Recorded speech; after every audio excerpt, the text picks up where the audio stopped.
If I know you're a Salesforce person, chances are I'm going to be like, hey, nice shirt. Want me to ruin your vacation for you real quick? Hi, I'm Anita Smith. I'm Bradley Rice. And you're listening to the Salesforce for Everyone podcast. Welcome back to Series 2. Thanks to all your support, we are among the top 3 Salesforce podcasts out there. Please keep helping us grow by sharing our show with one other person, because that makes up for Anita not listening to any of the episodes. I do not like the sound of my voice. As most people, like your own voice sounds super weird, so I cannot re-listen to the episodes. Also, Bradley talks about how the fear of missing out affects everyone, no matter how experienced they are. Yeah, the FOMO is real. Like, should I take this? And then after about half an hour, I was like, why am I doing this to myself?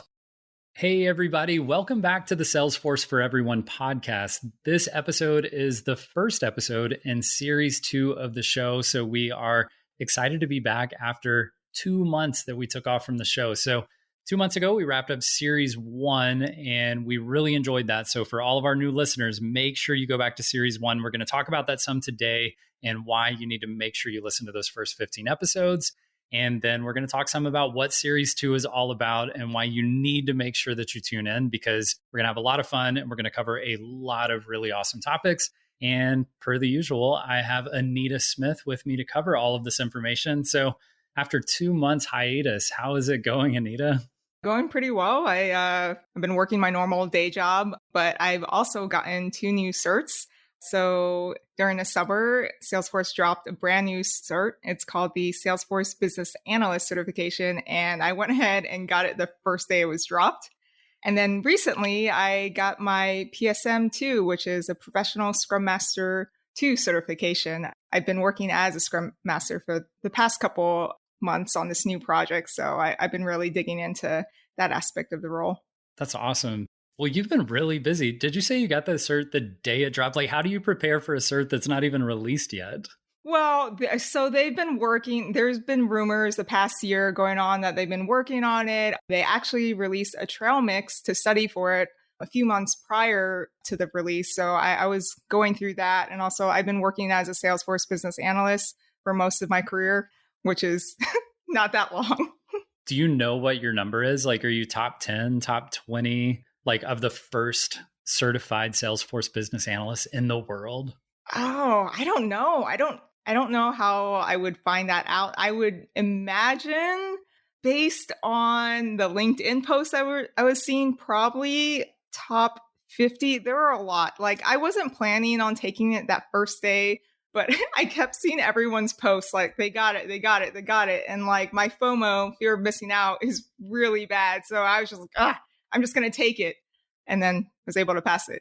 Yeah, the FOMO is real, like to the point where I actually did some of the BA trails just to see what it was all about. And I was like, should I take this? And then after about half an hour, I was like, why am I doing this to myself? Like I'm not a business analyst. I don't need the certification right now, but I'm glad you got it. That's awesome. So you've definitely kept yourself busy with obviously your full-time job and helping us out at Talent Stacker with a lot of incredible stuff. And then challenging yourself with things outside of work. So that's pretty awesome.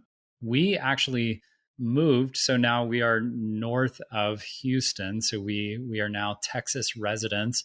It's official because I went through the process of like getting a driver's license and registering cars, and that's never fun, but we got it done. So it's official now. Is it official? Do you have any Texas shaped items in your home? Ooh, that's a good question. Well, we have our Talent Stacker Texas Dreamin' hats and stuff like that. So that might be all that I have, but at least I have something. So maybe I'm not official yet.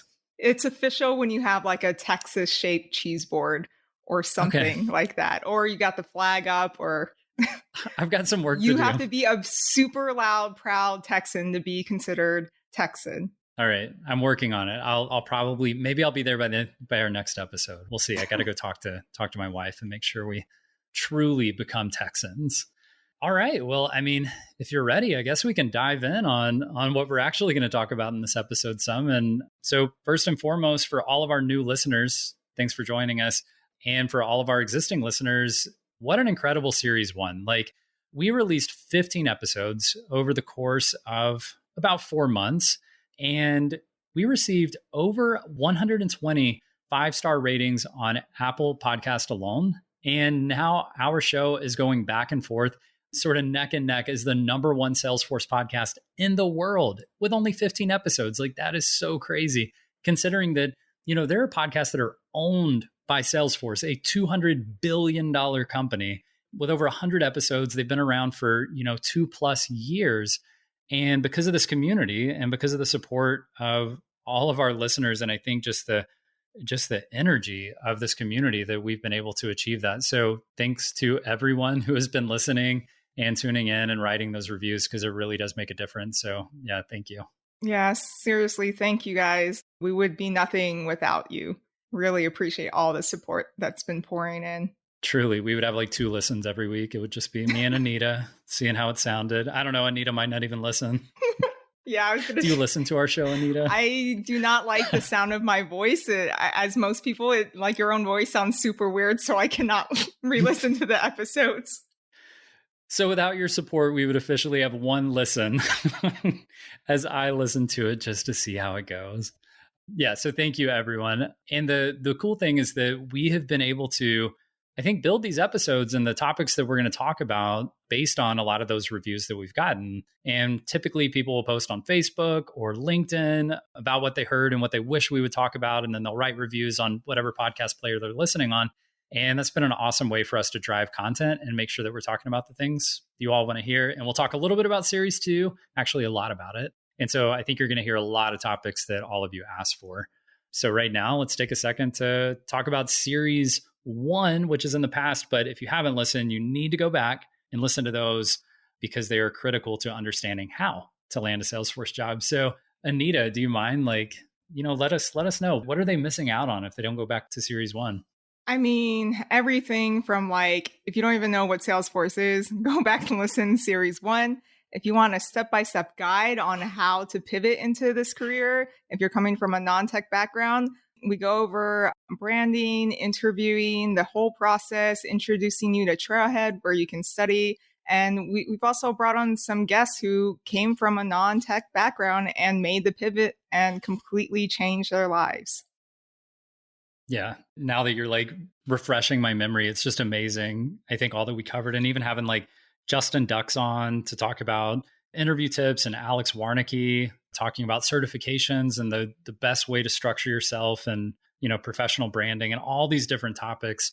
If you go back and listen to Series 1, I truly believe that you will be in a position where you could go from never having heard of Salesforce and listen to episodes 1 through 8. And hopefully you'll want to continue through 15 from there. But especially 1 through 8 is just nailing down exactly what you need to do to land a Salesforce job. So if we did our job, that's what Series 1 is going to cover for you. And I'm sure all of our current listeners are thinking okay, cool, Brad, Anita, we know what happened in Series 1. We listened to it.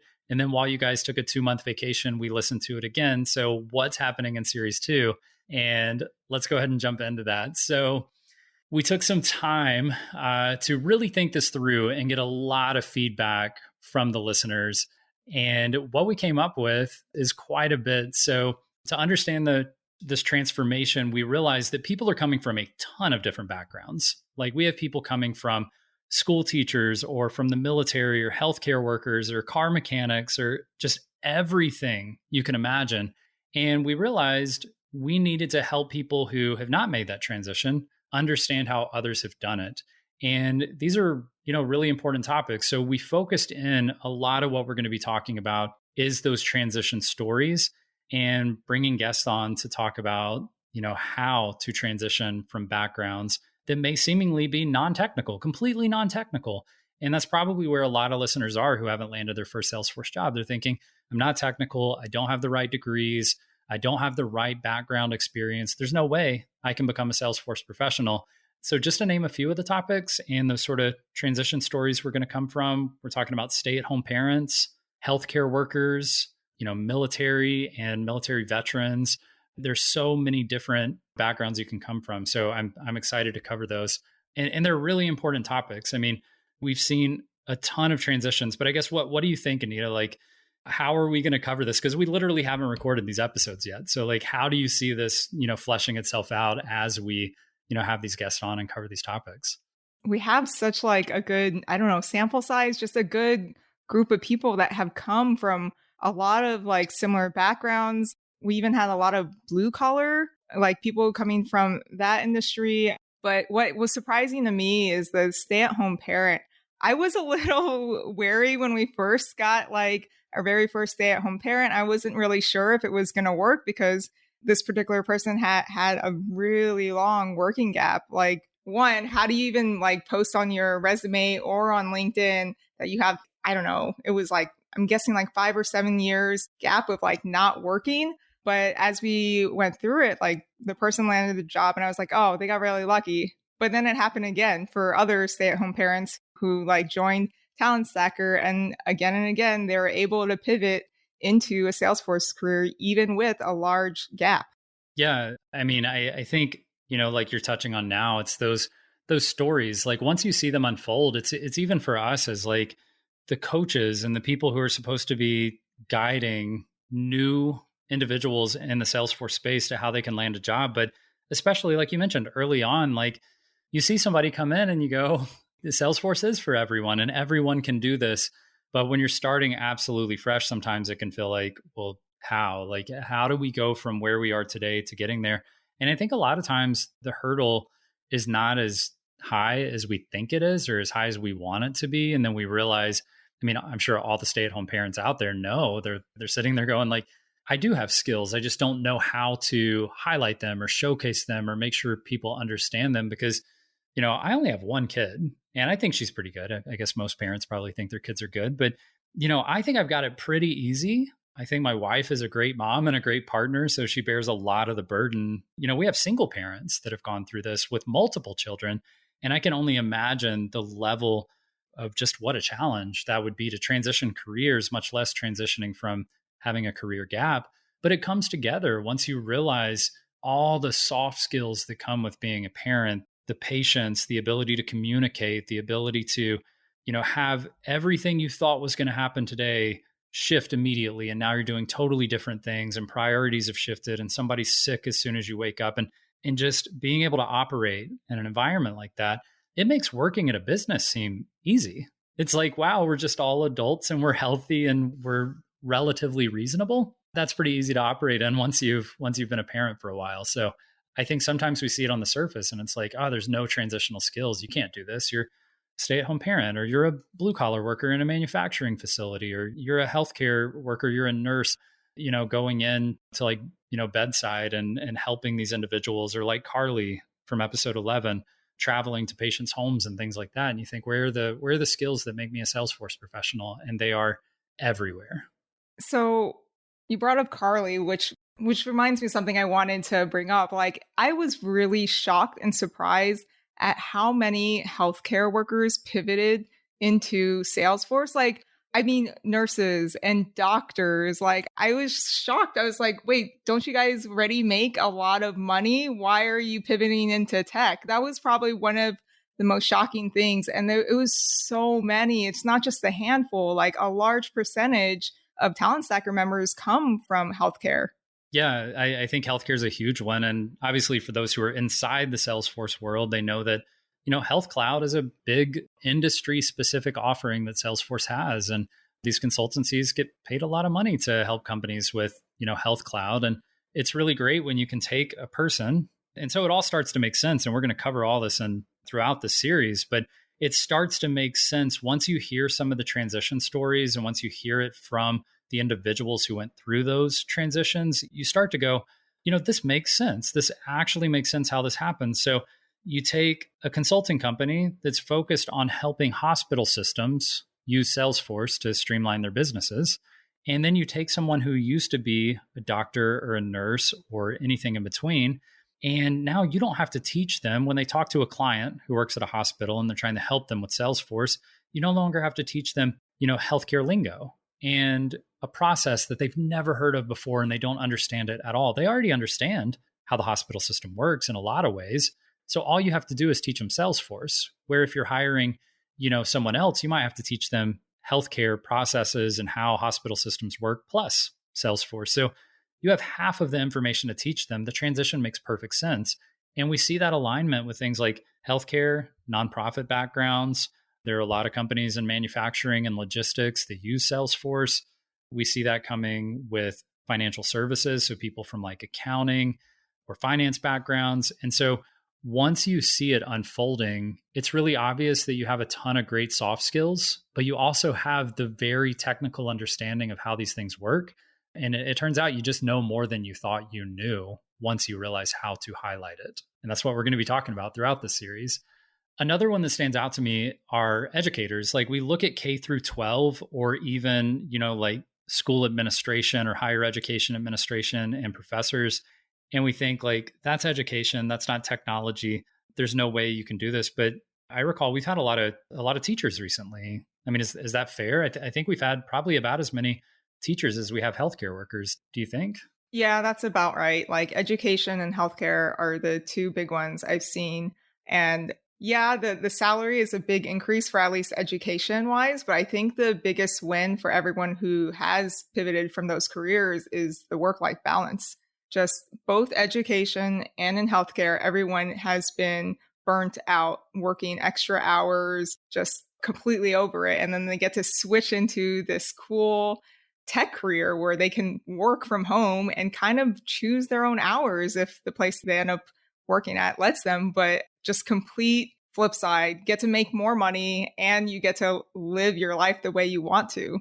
Yeah, you're right. It's all those things aligning at the same time. And I think you pointed out a lot of those very positive points, especially with the two you mentioned, especially like K through 12 and healthcare. A lot of times, especially if they're working directly with students or directly with, patients, there's almost like this, it's not almost, there's a very real psychological decision of you feel like you might be leaving them behind. Like those patients need me, but I'm leaving. Or those students need me, but I'm leaving. Because anyone who works in K through 12 especially knows, yeah, you're a teacher and you're teaching a topic so they can pass a test and this and that. But you spend probably, I would say more than 50% of your time, counseling and being there with students and giving them a role model and somebody they can rely on day in, day out, Monday through Friday for an environment that's actually safe for them to be in, because you never know what's going on at home with a lot of these kids. And when you have a classroom with, 25 to 30 students in it, which seems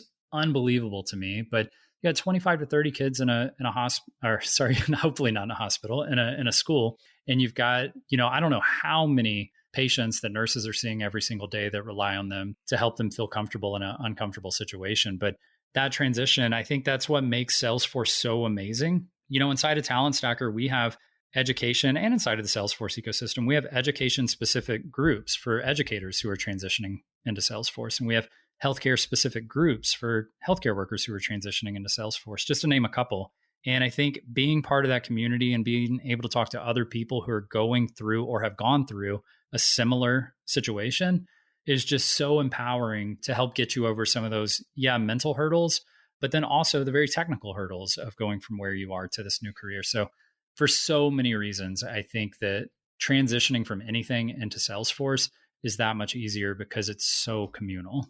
Have there been any career pivots that you were surprised or that you were like unsure? I was like, oh, I don't know if my program's going to work for this.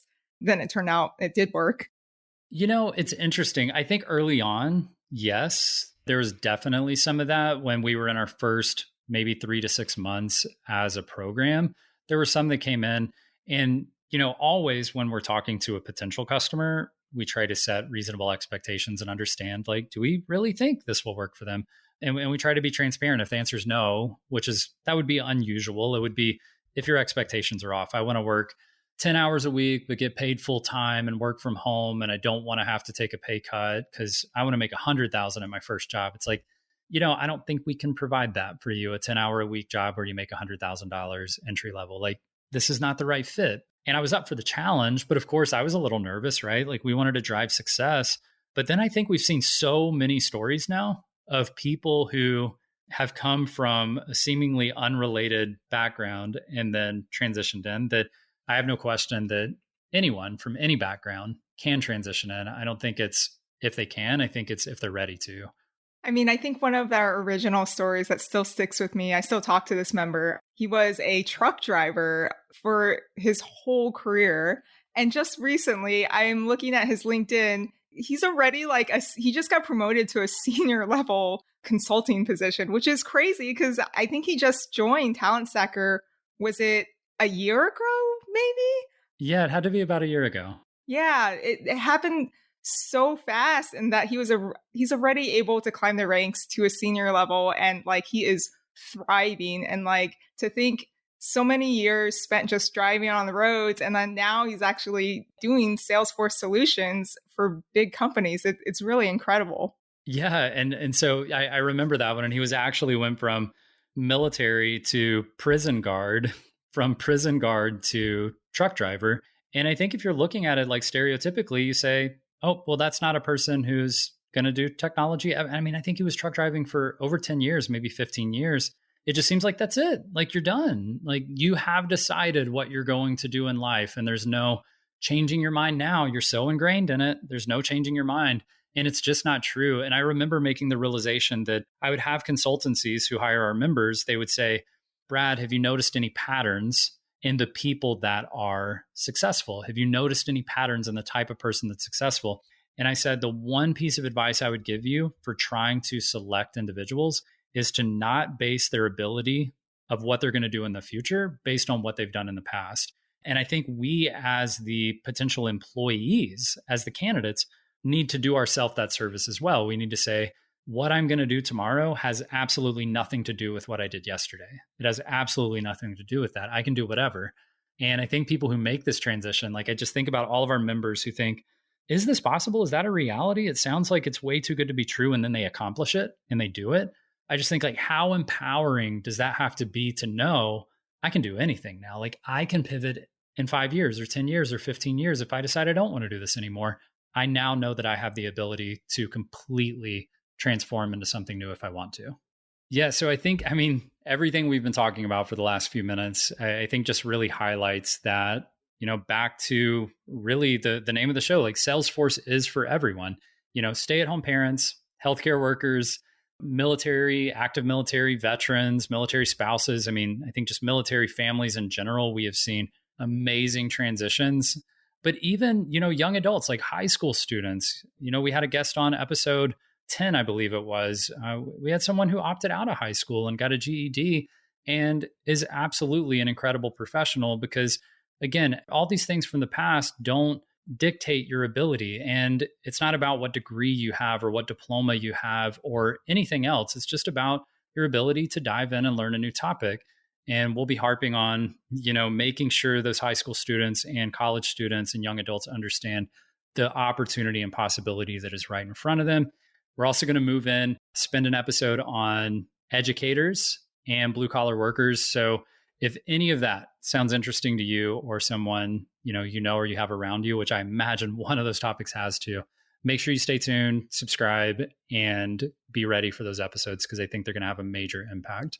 And let's not forget the couples.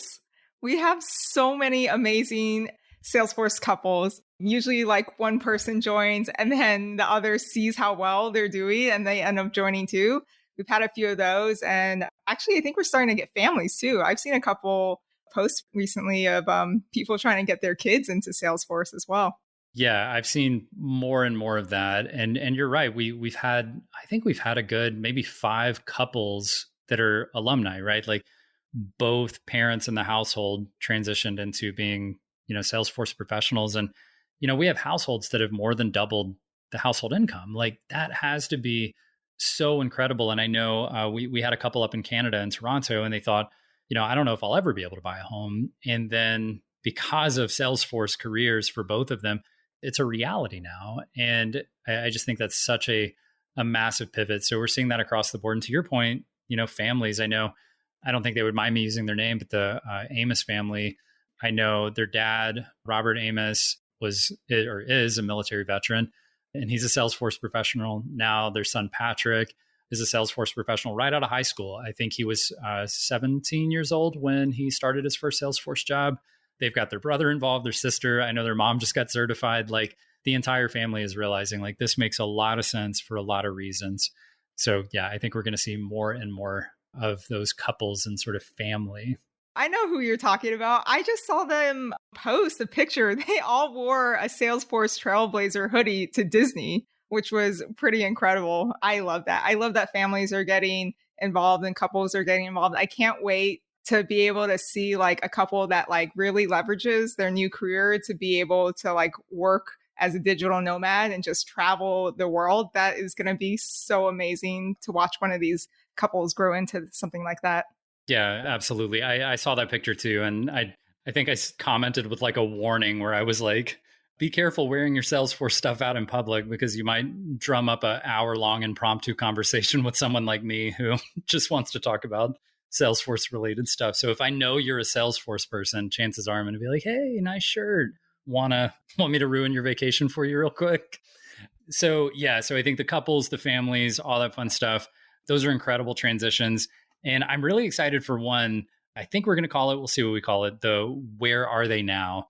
And I'm excited for this because I love that we talk about all of the possibility, like especially in series 1, we're talking about, how to transition into a Salesforce career from whatever you're doing today and exactly how you do that step by step.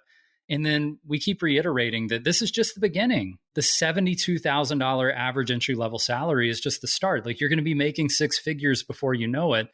And it's one thing to talk about, like the what ifs, like this is going to be so cool and the data shows this and that. But when we see it in reality, it's so exciting. And so the Where Are They Now episode, we're going to talk to some individuals about how they went in the first 12 to 18 months from that entry level, $65,000, $75,000 salary to now making 6 figures. And they did it in a variety of ways. And I think a lot of people think, oh, you have to job hop to get a 6-figure salary in your first year.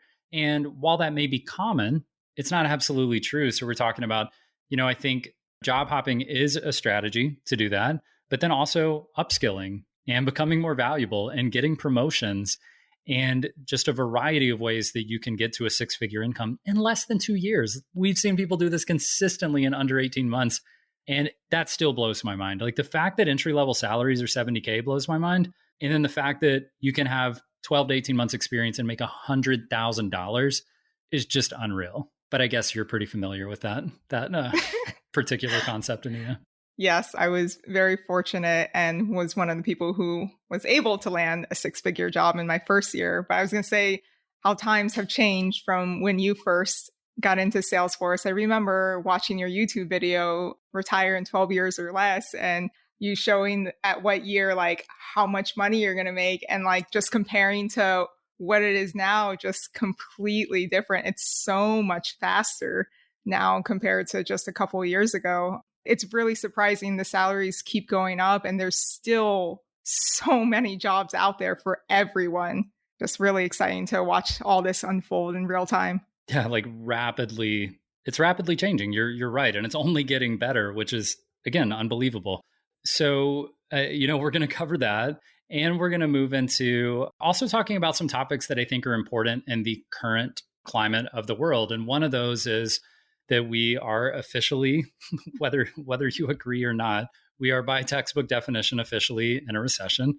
And that I think brings up a lot of question marks and honestly, a lot of fears and uncertainties for people. And even though their industry may not be impacted, and even though their job may or may not be impacted, they still hear about it and they think about it and they wonder, like, will it impact me? So we've decided to dedicate an episode to why Salesforce careers are about as close to recession proof as you can find.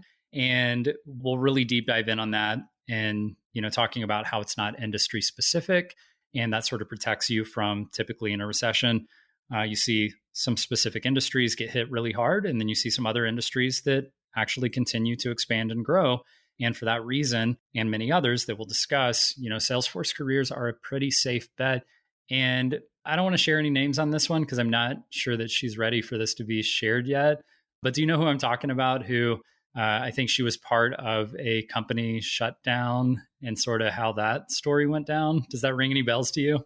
Yes, she turned those lemons into a lemonade type story. I cannot wait to share the story if we get permission. But yeah, amazing. Like a really, really crazy situation to happen during these times. I mean, it's scary, but it turned out for the best.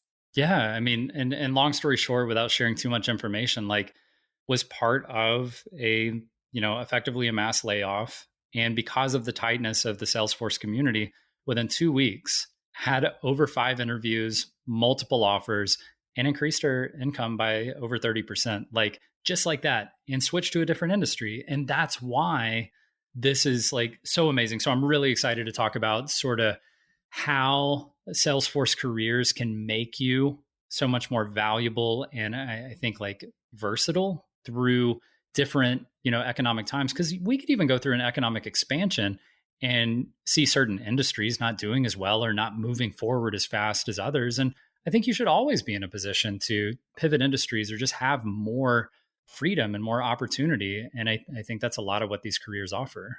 So in one of our episodes this season, we're going to bring on a special guest that was able to pivot into a Salesforce career without paying a dime. They use all the free resources out there, and there are a ton. There are also a lot of really great paid resources, but we understand not everyone can afford that. So that's part of the reason why we actually created this podcast. But in that episode, we'll go into detail of what this person used and how they were able to land that first Salesforce job. Yeah. And I think our final episode, we'll see as this sort of works itself out, but we're also going to have some employers come on and tell us what makes that prized, amazing entry-level candidate that really separates themselves from the pack. So yeah, free resources, employers coming on to talk to you, directly from them. What is it that they're looking for? So if you haven't noticed already, series 2 is going to be, in my opinion, just like an incredible variety, but like really impactful content that I think is going to help a lot of people understand that they really can do this and Salesforce really is for everyone. And then series 1 is really knocking down the nuts and bolts of exactly how to make this happen. Once you realize I'm ready, I can do this. So we hope you are as excited as we are. It's going to be an absolutely incredible journey for, about the next 4 months. So I hope you're ready to do that with us. And we really want to lean on all of you to be the listeners, that is, all of you guys that are listening to this right now, to be more involved this season. Because if you remember, in the last series, we talked about, we had our Q&A episodes. I believe we had 3 Q&A episodes to finish off the series. And the reason we had that is because you all were submitting questions on Facebook and LinkedIn and through the reviews. And we were getting incredible ideas, incredible questions. And we knew we had to put some episodes together specifically to talk to you, to talk directly to you, to answer those questions and highlight those ideas. So this season, we're going to do things a little bit different. Instead of saving it for the end, we are going to make sure to do a Q&A episode every single month. So as you submit your reviews, go ahead and do those right away, like post in the Salesforce for Everyone Facebook group, @Mention Talent Stacker on LinkedIn. Make sure that you're having your voice heard and write those written reviews on whichever podcast platform you're listening on. And we will check those out and we will make sure to incorporate your questions and ideas into the podcast. And we're doing something special this season to even add on to that. And we are going to let you submit questions and ideas and feedback via voicemails. So just head over to talentstacker.com/voicemail. And you can submit an audio version of your questions, and we'll make sure to get those answered for you also. All right. And speaking of free resources, if you're ready to go ahead and get started, head over to talentstacker.com/start and sign up for the free 5-day challenge. All right. And I guess that wraps up today's episode. Thank you, everyone, again for listening and being such a great support for us. We really, really appreciate it. Bye.